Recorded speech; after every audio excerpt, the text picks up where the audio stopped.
মাকামে ইব্রাহিম কি এবং এর সাথে জড়িয়ে আছে কোন স্মৃতি? আপনারা দেখছেন নূরে জাহা। আসসালামু আলাইকুম প্রিয় বন্ধুরা, আশা করি সকলেই ভালো আছেন। মক্কার পবিত্র মসজিদুল হারাম চত্বরে দুটি গুরুত্বপূর্ণ পাথর রয়েছে। এর একটি হলো হাজরে আসওয়াদ, যা পবিত্র কাবার দেয়ালে সংযুক্ত।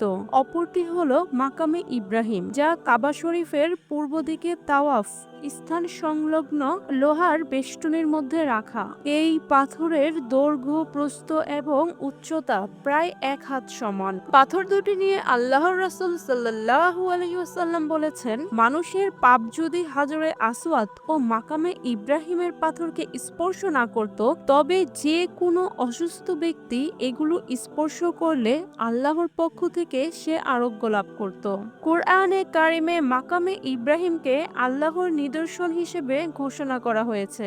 আল্লাহ তাআলা ইরশাদ করেছেন, এতে রয়েছে মাকামে ইব্রাহিমের মতো প্রকৃষ্ট নিদর্শন, আর যে এর ভেতরে প্রবেশ করেছে সে নিরাপত্তা লাভ করেছে। এই ঘরের হজ মানুষের উপর আল্লাহর প্রাপ্য, যার সামর্থ্য রয়েছে সেখানে পৌঁছার, আর যে তা অস্বীকার করে আল্লাহ সৃষ্টি জগতের কারোরই পরোয়া করেন না। সূরা আল ইমরান আয়াত নাম্বার 97। তাফসিরে তাবারিতে এই আয়াতের ব্যাখ্যায় উল্লেখ করা হয়েছে, বাইতুল্লাহতে আল্লাহর অসীম কুদরতের নিদর্শন বিদ্যমান। খলিলুল্লাহ ইব্রাহিম আলাইহিস সালামের স্মৃতিচিহ্ন এতে রয়েছে। এর একটি হলো সেই পাথর যেখানে তার পদচিহ্ন রয়েছে। বন্ধুরা, মাকামে ইব্রাহিম কি? মাকাম শব্দের অর্থ হলো দাঁড়ানোর স্থান। মাকামে ইব্রাহিম বলতে সেই পাথর বোঝায় যার উপর দাঁড়িয়ে হযরত ইব্রাহিম আলাইহিস সালাম কাবাঘর নির্মাণ করেছিলেন। এটি হযরত ইসমাইল আলাইহিস সালাম সরবরাহ করেছিলেন। কাবা নির্মাণকালে যখন উপরে ওঠার প্রয়োজন হতো,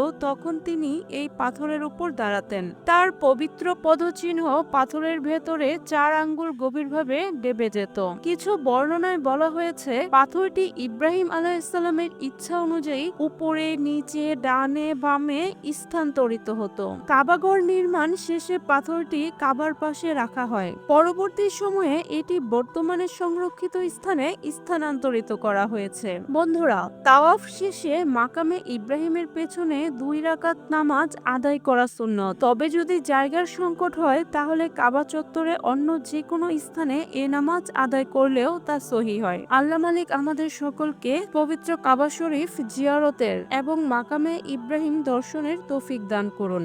আমিন। বন্ধুরা, ভিডিওটি যদি আপনাদের ভালো লাগে অবশ্যই লাইক, কমেন্ট, শেয়ার এবং সাবস্ক্রাইব করতে ভুলবেন না। আশা করি সকলেই ভালো থাকবেন। খোদা হাফেজ।